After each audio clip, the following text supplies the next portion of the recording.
그래도 캐나다가 또 미국과 달리 구글 맵에서 보면은 사람이 살 수 있는 게 제한돼 있으면 개발하기 쉽지 않아. 그래서 그런 측면에서는 미국에 비해서 약하고 외국에 의존을 많이 하기 때문에 외국에서 또 합작이 돼야 돼. 캐나다가 이제 통역을 많이 해갖고 좀 끌어들이려고 자동차 사업도 전기 자동차라든지 됐고 현대차를 끌어들여야만 기술 유입이 신기술이 유입이 될 가능성이 높죠.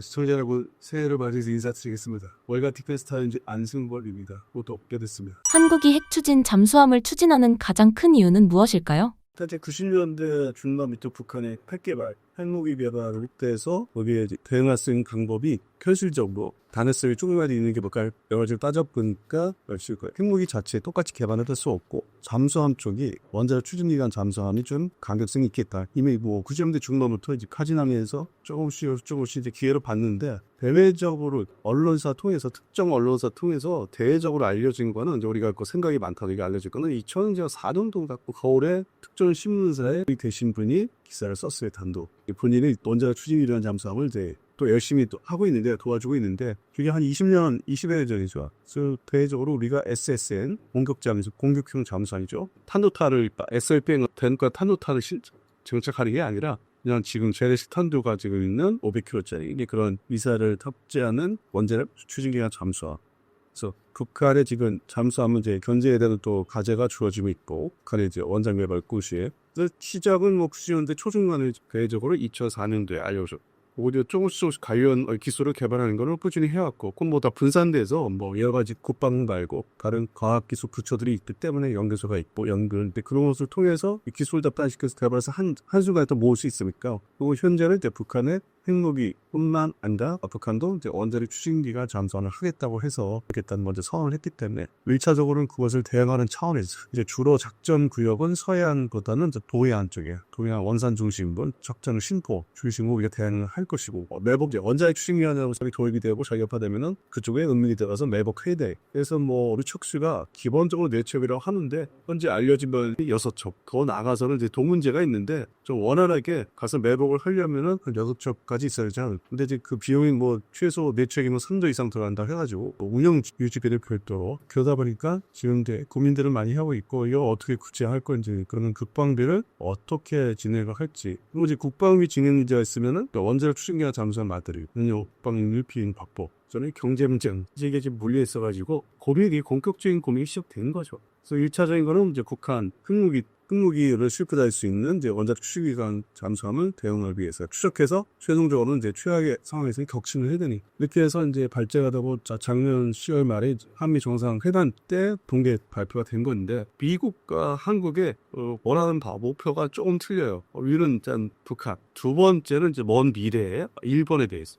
먼 미래의 일본이 이제 미국으로부터 속박에서 벗어나서 군사적인 소풀에서 벗어나서 자유로워지면 어떻게 될지 모르잖아요. 그래서 두 번째 일본이고 세 번째는 우리 입장에서는 주게요. 북한, 일본, 중국. 근데 미국 입장에서는 순서가 중국 감시도 좀 중국 감시도 하고 이렇게만 생각하죠. 일본에 대해서 생각 안 해요. 그래서 입장 차이가 존재를 해요. 근데 어쨌든 최종적으로 공통점은 북한을 이제 견제해야 되는 거를 뭐 미국이나 대한민국이나 그래서 거기서 만나는 거죠. 합의가 돼서 가또 도와주겠다. 어떻게 하면 되겠나. 근데 이 의노 자체가 과거에 1960년대 초반에 영국의 원자력 잠수함이나 그 다음에 프랑스까지 이어지는 서방 측에서 이런 과정을 보면은 금방 되지가 않고 시간이 좀 걸렸다. 그래서 우리나라도 좀 서둘러서 하는 입장인데 10년, 얘는 그 이상 15년 이상 경제.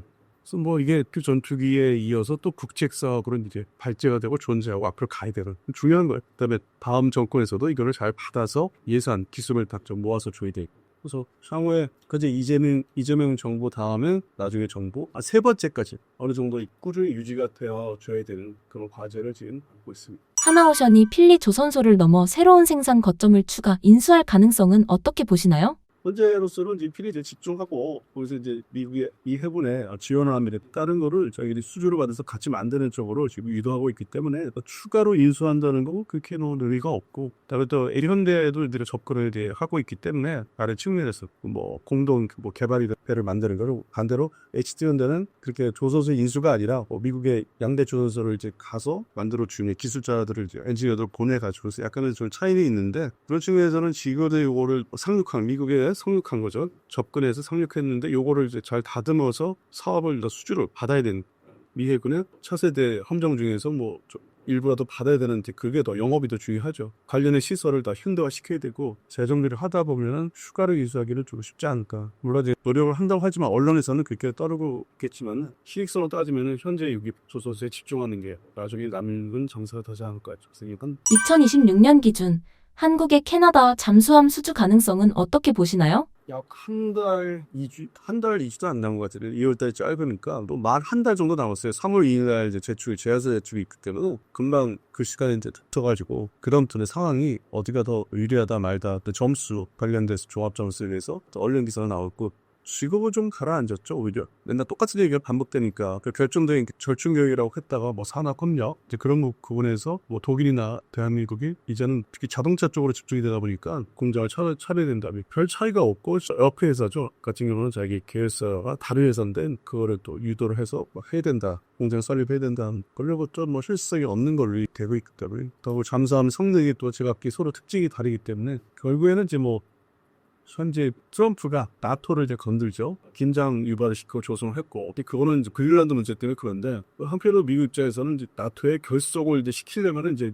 건드려야 자기네 결속이 되는 효과가 또 있어요. 반대 효과가. 근데 우리 언론에서 그 얘기를 안 하잖아요. 나토가 화났다. 근데 실제 미국의 노림수는 얘들을 정신 차리게 지금 러시아 우크라이나 전쟁을 됐을 때 근데 그 배후에 있는 폴란드 그 더 배후에 있는 독일과 특히 프랑스는 그렇게 급하게 생각 안 하고 말로는 뭐 방산포를 더 늘리고 국방비를 더 늘리겠다고 많은 걸 하는데 현실적으로 그게 다 이루어지려면 과거 냉전 시절처럼 10년 걸려요. 이게 단계적으로 현실화돼 버려야 돼. 2035년까지 가야만 효과가 있는데 지금 이제 말잔치를 많이 하죠. 그 프랑스 중심으로 독일은 약간 좀 급한 것 같고 앞에 폴란드도 또 그런 측면에서는 이 트럼프가 건드린 게 결속을 더 시켜야 되는 생각이 제가 달랐던 거를 똑바로시켜서 끌어들여서 근데 근본적으로 또 영국 민권을 친하고 근데 외행적으로 영국 총리가 이러지 말라고 이제 했는데 또 결속시킨 의미로 이제 보면은 결국 캐나다 사업도 캐나다도 이제 가세를 했으니까 미국과 트럼프하고 좀 사이가 아주 더 외행적으로 돼 있는데 좀 결국 독일제 선정하지 않을까요? 그런 측면에서 갑자기 한화오션은 대한민국 선정을 하면서 또 다른 문제가 만들어지고 유발되고 약이 되는 것들이 가는 일점이라도 독일한테 좀 더 유리하게 주지 않을까 자기들의 결속을 위해서 일단은 미국한테 보란지 대한민국을 선택하면 좋겠지만 그거는 한미 간 뭐 그런 것 때문에 다른 문제이기 때문에 제가 지금 그간 사태로 보면은 심리적으로 독일에 더 점수 주자. 그래서 그거 얼마 전에는 50대 50이라고 유보적인 표현을 했는데 지금의 사태가 결부가 간접적으로 되지 않아. 자기들이끼리 단결하는 게 보여지고 또 트럼프 속으로 사실 단결을 해라. 그러면 내가 중국에 더 신경 쓰고 동북아에 더 신경 쓸 테니까 너희들이 똘똘 뭉쳐서 러시아를 잠재적으로 옆으로 또 올 수 있는 러시아로 변장하려는 니들이 똘똘 뭉쳐라지 이런 효과는 이제 나올 수 있어. 그래서 그런 측면에서 역설적으로 지금 한다 군사 대외 정책을 자극을 주는데 그런 측면에서 저는 좀 다르게 봤어. 캐나다가 잠수함 도입 조건으로 현대차 현지 공장 건설을 요구한 의도는 무엇일까요? 아무래도 캐나다가 또 미국하고 달리 같은 북미 대륙인데 거기도 이쪽을 지도를 딱 봤을 때 구글 맵에서 보면은 사람이 살 수 있는 게 제한돼 있으면 시애틀 쪽 미국의 시애틀 위에 밴쿠버 오타와 몬트리올 그것도 추운 지역 그걸 이쪽으로 보면 더 어느 딸이 그리고 산악지대니까 뭐 산이 많은 자원이 물론 붙여 있겠지만은 개발하기 쉽지 않아. 그래서 그런 측면에서는 이 기계들 산업이 좀 미국에 비해서 약하고 뭐 외부에 의존을 많이 하기 때문에 작게는 최소한에서 이 세티표에 들어가는 자동차 유치를 자꾸 해야 되는 물론 이제 거기에 종업원들이 이제 채용이 되고 그런 어떤 경쟁적인 것까지 있겠지만은 저거를 합작식으로 유출을 하려고 외부에서 한 개 회사가. 근데 캐나다가 근본적으로 좀 더 개인적인 불만 하나 얘기했고 거기에 임의를 오거나 많이 받아주는 세력들이 나라들이 첫 번째 두 번째 인도에 처음에는 프랑스하고 미국 사람, 영국 사람들이 그렇게 해서 이제 시작이 됐지만은 영국 영어들. 지금은 이제 그런 인구 분포를 보면은 쉽게 제대로 몇 가. 그러니까 트럼프가 여러 생각을 다 하고 있는 수가 인지 같아요. 그런 측면에서 인구들 외부의 수익들은 좀 낮고 경제도 사실 그런 산업적이 좀 빈약하고 그러다 보니까 과거에 이제 미국이 거기가 부지가 좀 더 싸고 여건이 좀 더 이렇게 저렴하다 보니까 엔진 회사 크레 히틀리 카나다라는 엔진 이제 미국 회사인데 자회사를 만들어서 공장을 이제 유지하고 현재도 두 번째는 이제 미국의 대표적인 헬기 회사의 내일도 카나다 회사가 또 있어. 그러니까 이 캐나다는 어떻게 이제 손을 잡은 합작으로 리처드한테 전투기라든지 이게 다 미국 회사가 와가지고 공장 차려서 아니면 영국 회사가 전투기에서 와서 차려서 합작이 나 그렇게 해서는 경제력을 유지하는 측면이 없잖아요. 물론 이제 호주보다는 호주도 비슷한 상황이게 스모드 따위 전체 막 가운데 사막이니까 근데 산업이 약하고 기술력이 떨어져 같은 앵글로색슨인데 영국에서 출발해 영국에 출발해서 미국으로 간 사람들은 다 여러 가지 독일 사람들이나 이렇게 많이 합해서 기술들이 발전을 잘 했는데 금방 배우고.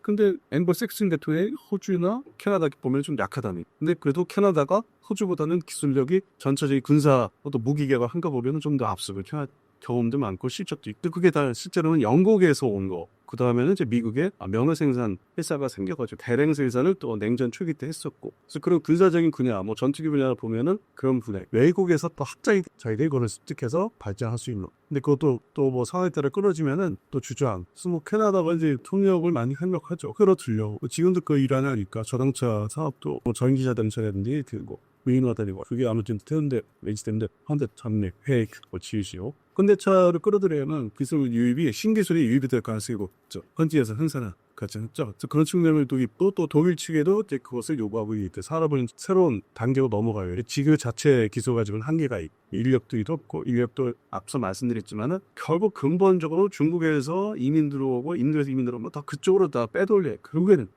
이웃 가서 한국에 대한 대한민국에 대한 그게 아주 뿌리가 남아있듯이 걔들은 더 심하죠. 중국계나 인도계.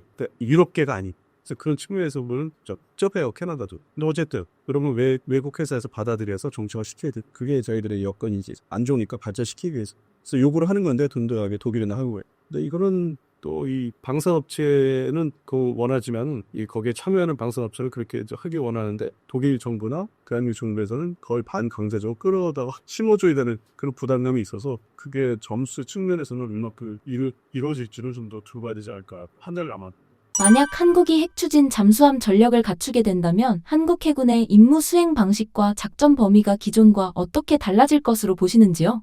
원자적 정도 분류를 하면은 첫 번째 임무가 북한의 원전들 감시하는데 동등하게 냉전 시절 때 미국 해군이 소련 해군이죠. 소비에트 감시를 하기 위해서 막 여기저기 전 세계에 펴놓죠. 전진의지 뭐 스네도타라든지 뭐 다음에 기지라든지 아시아나 이제 유럽에 대치했듯이 우리는 좀 특화돼서 북한 그 원전에만 집중하고 미국이 또 이제 요구를 하면은 서해안 쪽을 이제 들어야 되는 수심이 낮으니까. 서해안 작전보다는 이제 서해에서 이렇게 내려오는 이렇게 제주도 인근 중국 그 정도에서 감시를 우점 뭐 좀 이렇게 해역을 수역을 정리해서 그거를 좀 감시하는데 전체 뭐 6쪽이라면 뭐 한두 쪽에 배송을 했는데 나머지 4쪽은 전적으로 북한 원산 신흥 그쪽에 배치를 했죠. 그런데 이제 뭐 연합훈련 할 때 이제 좀 시연을 해라. 모습을 좀 보여줘라. 해군 얘기, 대한민국 해군 얘기, 동부아시아에서는 좀 샘플이다. 질적으로 늘 위해서 림팩 훈련을 할 수 있고 이번에 잠호3 배추원 중에 한 척이 가서 훈련하듯이 미국과 연합훈련 하듯이 그러지 않을까 싶습니다. 그런 정도. 근데 이게 원자배라고 그래서 수중 뭐 항속거리, 항해거리가 뭐 상당히 길다고 멀리 갈까? 처음에는 고민을 많이 할 것 같아. 특별한 훈련 빼놓고는 평상시에 남의 나라 해역까지 가서 작전을 할 일도 없고, 말레카 해역까지 뭐 이렇게 넘니 같아서 1차적으로 이제 북한 감시에 집중하지 않으니, 그거 좀 그중에서 여유 있는 것 정도로 배정은 이제 제주도 남반 왼쪽에 수중 해역에 배치한 점. 그러니까 미국에 또 서해 표시를 해야 되니까 그를 한미연합 상호 방위 조약 때문에 역할을 하고 있다, 임무를 수행하고 있다 보여주기 위해서는 최소한의 축소를 개정을 하려고 합니다. 미국인들이 요구를 하죠. 어떻게 하고 있냐, 이거 알려줘야 돼. 서로 한미 간에 실무자 회의할 때 또 어쩔 수 없이 미국이 요구하는 거 제한적이나마 좀 들어줘야 되지 않아요. 근데 전적으로 우리 북한 감시가 첫 번째이기 때문에 북한 수출제 그런 측면에서는 좀 비중을 잘 둬야 되지 않을까. 그리고 또 6척을 말씀드렸는데, 그러다가 또 이제 미국에서 2척 더 만들어. 미국에서 또 지원을 한 8척 채되면은 투입이 더 되겠죠. 한 척에서 그런 배정 문제가 가면 갈수록 지금의 예상할 수 없는 과제가 또 오지 않는. 지금 뭐 미국에서 콜비 차관복, 국가의 콜비 차관복가 이제 왔는데, 현재 와 있는데, 이제 그런 거를 장기적인 그림을 그리는 거죠, 서로. 지금은 계열을 얘기하고, 그러니까 뭐 향후 5년 이내, 10년, 뭐 2035년도에 내일이 우리 대한민국 원전 가지고 는 어떻게 할 건지, 이 차관복가 데려오면 신자들 끼어들어요. 대략적인 거를 얘기를 해줘요. 그러면 또 미국에서도 그러면 내가 서둘러서 연료 제공은 좀 구체화시킬게. 한 단계 발전을 계속. 그러니까 우리가 반대로 성의 표시에 주는 거니까 서로 상호 간의 이익을 보기 위해서는 또 안보 측면에서. 그래서 더 가면 갈수록 주변국이란 중국하고 두 번째 러시아 그동안 된데 좀 거기에 들어가지 않을까. 우리는 북한에 집중하고 싶은데 그런 과제가 지금 한 발짝 오고 있는 것 같습니다. 근데 언론에서는 미국에서 온 차관보라든지 아니면 주한미군 사령관이라든지 그걸 구체적으로 직설적으로 표현을 안 해요. 워낙 장기적인 프로그램이기 때문에 조금씩은 나오죠. 지금 미국의 모리테스의 NDS인가 2029년 거기에서 조금 더 발전돼서 내용들이 나오지 하나씩. 시간이 많이 걸리고 과거에 WQC, 그러니까 아들 구시 때 2004년도 이라크 파병을, 그다음에 2006년도에 양국 간의 이런 유연성, 파병. 이게 기본적인 거는 20년 전에 이게 있었다고 하더라고. 이게 이제 흘러 들어오면 구체화되는데 앞으로는 더 구체화돼. 전 세계적인 안보가 이르미고 이제 하기 때문에 이것도 뭐 그게 이제 가운데 자리 잡고 있는 게 이제 원잠이죠. 대한민국 원잠 개발 확보. 이또 새로운 시작. 그동안에는 이제 재래시적 전차, 함정, 전투기, KF-12 커미스 그것까지 한미 간에 좀 재래시 전력을 우리가 지금 발전시키기 위해서 20년 동안 해왔다면 앞으로는 이 원잠, 뭐가 과정을 최근 북한이 수중 전력 확대 의지를 보여주는 영상 설계 도면 등이 공개되면서 여러 분석이 나오는데요. 북한이 핵잠수함 관련 정보를 공개하고 있는 배경은 무엇이라고 보시는지, 그리고 이런 행동이 한반도 및 동북아 안보 환경에 어떤 변화를 가져올 수 있을까요? 일단 군사 무기에 대해서는 프로파간다, 선전, 횡위, 경쟁도 가상적국에 자꾸 보여줘야만 어떤 효과를 보이는데 이러한 분들을 만들고 있는데요. 덤비게 전쟁을 하려고 해? 덤비려고 해? 그러니까 그런 효과가 있는 거예요. 북한이 끊임없이 거의 지금 10년 사이에 더 전차까지 포함시키면 거의 18년 전부터 그런 재래식 신형 무기를 그러니까 대량 생산을 할 것도 아니면서 능력도 안 되면서 군사 퍼레이드 계속 보여줘요. 막 1년 단위로 놀랄 정도, 깜짝깜짝 놀랐죠. 처음에는 이제 대표적으로 이제 북한의 신형전차 2009년 할린군을 가서 지금은 이제 원잠까지 왔지. 또 원잠이라는 게 저게 SS인지 구분이 안 될 정도로 빨간 색깔의 마치 컴퓨터 그래픽 같은 잠수함 외형을 공개했는데 이제는 안 싫어. 그게 과연 생산된 개발이 완성된 원인가를 믿지 않고 그 외형만 가시하기 위해서 그러니까 미국과 한국의 대한민국 가시해서 뭔가를 하고 있다. 원전 개발을 시작을 이제 했다 본격적으로. 근데 완성이 안 돼. 똑같이 북한도 우리처럼 향후에 한 7, 8년 이상 최소 지나야만 실전 배치되는 것들, 작전 배치하수 그런 거에 이제 앞서서 긍정하기 위해서는 먼저 이렇게 때리고 보는 거지. 지금 하고 있어. 더 커. 발사관은 10개 달 거야. 이런 식 말을 먼저 하고 시연을 그런 측면에서 심리적인 것 같아도 심리적인 더 앞서는 것 같고. 저게 위협이 되려면 올해 24시간이고 1년 내내 위협이 되려면 향후 2030년을 넘어가요. 그것도 우리 대한민국도 원잠은 이제 어느 정도 가시화돼서 건재에 착수했다는 입장은 나올 것이고, 한 2030년 때문에 건재 착수 이런 기사를 이제 볼 수 있는 향후 일본인서 거기에 이제 맞대응하기 위해서 북한도 똑같아요. 군사력 경쟁, 무기 경쟁은 우리를 상대로 하는 거기 때문에, 근데 그것을 이제 대량 생산이나 제대로 배치하느냐는 거 지켜봐야 되는. 요즘도 이제 풍론가든 다 알듯 저기에다 가짜했다는 게 그동안 지나온 여러 가지 수십 가지 미사일이 다 가짜했다는, 잠깐 쏴보고 말았다, 실패했던.